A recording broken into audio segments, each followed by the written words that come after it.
as I've been saying many, many times by now, is currently World's Finest is the best superhero comic book ongoing at the moment. Certainly from DC, and better than anything Marvel has to offer for the time being. But the best thing they've got to offer right now is the Avengers War Across Time, which again, now with World's Finest, they're crafting a past storyline for their current continuity, which is very much a mess, and they don't seem to know what they're doing. But World's Finest in and of itself works very well. And I think they should just forget everything else and have World's Finest reset the whole line, and they could just have different eras of the lifespans of these superheroes. Through Batman, you could have the Nightwing era of Dick Grayson and stuff like that. And the same approach with Superman, but, well, that's not what they're doing. But War Across Time is in its past and a callback to how things were for the Avengers in the 60s, just without saying, hey, this is the 60s. So they've got them as they originally appeared. And just the approach of this story of them being the Avengers and dealing with problems, while at the same time they're being stalked and slowly set up by Kang the Conqueror. And obviously the push on this was to reintroduce Kang the Conqueror, certainly as he originally was. I'm not sure what they're using him in current era Marvel stories, because I don't care about current Marvel stories. And this keeps happening. And this is true of both DC and Marvel, is that obviously their past is their salvation if they look to the lessons learned there. They don't have to constantly redo it, but there's a lot of just the templates of superheroes and whatnot. So as they've gone, it's not as good as World's Finest overall plot and characterization and whatnot, but it's pretty damn good, and the art's great. So, you've got this Dwarf King from, the Asgard, the Nine Realms, whatever. And he's got Thor's hammer, and Thor's desperately got to get it back. And they're kind of like, oh, why is he freaking out so bad? They don't realize at this point that he'll turn back into Donald Blake if he doesn't keep the hammer. So he's trying to, of course, he doesn't get it in time, and so there's that narrative going on. Meanwhile, there he is. He's made contact with the Lava Men, and hey, guys, and they're kind of stupid, so they immediately worship him and follow him. Says, I'm going to lead you to victory and whatnot. And so the Avengers say, well, let's go put a stop to this, and then they got to fight Lava Men all over the place. And the Wasp working with Iron Man. So on and so forth. But hey, what's Kang up to? Well, he's conquering worlds. That's what conquerors do. And this guy comes up and tries to explain things to him, but he doesn't like hearing that kind of news, so he kills him. He killed another guy before that too, but that's what he does. So he's looking for the right moment that he can abduct the Avengers to his time and defeat them. And as the story went in this issue, Thor had to take the Dwarf King back to Asgard and whatnot, which he did. So they're without their heaviest hitter, and they get abducted by Kang for the next issue. So there you go. Oh no, where will it go? Well, I'm sure they'll win in the end, unless they're going to change time and do something stupid. But that's just what this is. It's just basic superhero adventure and fun. And it's what they desperately need, instead of trying to pretend they're really clever and smart and stuff like that. But this is interesting. It's always in veteran hands. In this case, it's Paul Levitz doing this, whereas for World's Finest, it's Mark Waid. And these are tried and true, solid writers doing these stories.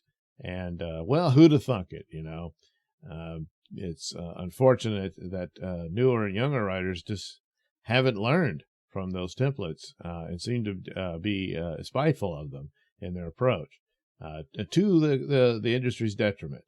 But anyway, so, War Across Time it's fun. What's wrong with that?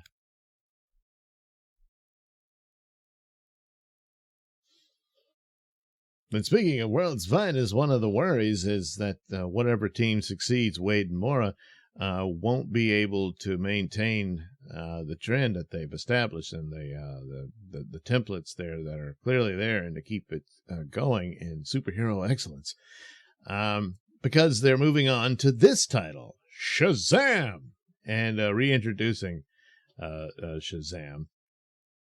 And wish I could say, hey, just do both, but yeah, I don't think so. Would have thought Wade could write both. They would have a different art team, perhaps, but all good things, you know. So here they're reintroducing him. He will no longer be called Shazam. He'll be called the Captain. There have been other characters. Captain America went by the Captain when he lost the rights to the Captain America title. There was another character called the Captain that I think Warren Ellis introduced in that Next Wave series, I believe, with Monica Rambeau and Elsa Bloodstone in it. It was an interesting title, but I didn't know much about this character. He was just called the Captain, and so it's not. Hey, look, Captain Lightning. No, Captain Thunder. I don't know why they didn't go with that, but there may be a reason for it. I don't know, but you just got to go with the Captain. And I don't know. Does that mean the other kids? They're all different captains. So Mary will be Captain Mary, and Freddie will be Captain Junior. Maybe. Yeah. But anyway, he has a silly story with this dinosaur, and it's not what you think. No, it's not a robot. But then they get into some of the problems left over from their event series, which the first issue on it was an interesting beginning of it, and it wasn't that bad. The rest of it was crap, and there's no payoff. But apparently, magic is still messed up from what happened with Lazarus Planet. And so Freddy can no longer transform into his Shazam character. And they don't know why. Apparently Mary can, but Freddy can't, and the other kids can't either, apparently. And hey, we'll try to figure it out. And then Freddy says, hey, maybe I'll just explore the Rock of Eternity. And the Captain says, whoa, no, that's too dangerous. So they got to get back to school, so they take off. And to prove the point, yes, there's dangers lurking within the Rock of Eternity. Because see, who's that? Oh, well, there's some more about it in the issue, but it's all in shadow and stuff.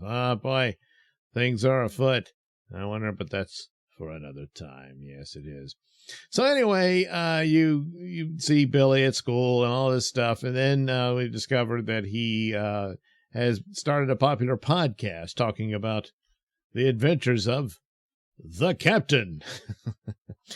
And so he's going through all of that, and he's got his online presence. And of course, it's just a modern take on when Billy Batson was a radio host and that sort of thing. Hey, Dinosaur shows up again. And so that's basically all that's for. And it's just, establishing what his life is and all that. And everything seems to be going cool. He's doing all kinds of superheroic feats and whatnot, and getting along at his foster home with his family there and all that. And then he goes and saves some people from some sort of disaster and loses his mind, cusses them all out. And then he's like, what? So it looks like he's, for a moment there, he was being mind controlled or something, or someone cast a spell on him. Perhaps it was the shadowy figures. Perhaps it's Mr. Mind. We just don't know yet. But that's where it ends. And so it's an interesting little tease about, for the most part, it seems like everything was kind of fine for Captain Billy. But not so fast, of course, is the stuff of drama. It's not as good. It didn't hook me in as good as World's Finest did. That's easily the better one. But it's not bad. And Shazam has had a struggle all along. There's been some good moments in it here and there, but no one's ever really been able to settle it. It's kind of one of these things where its moment had passed. Its most popular moment was in the 40s, where it, for the most part, according to sales, was the most popular superhero. It beat Superman, which is why he got sued out of existence. And that was the deal. And they've never really been able to recapture it. And they've gone back and forth between childlike fairy tale type stuff to serious superhero stuff. And they can't quite capture the fairy tale stuff, which is more of what the original Captain Marvel stories were like. And the grounding him in gritty reality doesn't always work. It only works in sort of Elseworld stories like Kingdom Come or something like that, which basically says he doesn't belong in a world like that because he's a child, you know. So anyway, it's a fairly decent, good start, and it's excellent compared to the usual fare of mainstream superhero comics. But still, World's Finest was a lot better.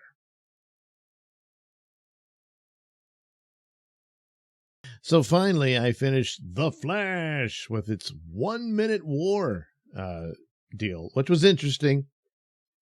And there were some good points here. Wally West, I guess they're going back to him being the main Flash now, because that was clearly the case, although Barry has to take over when he seemingly dies. But surprise, he wasn't dead. It was, time travel stuff.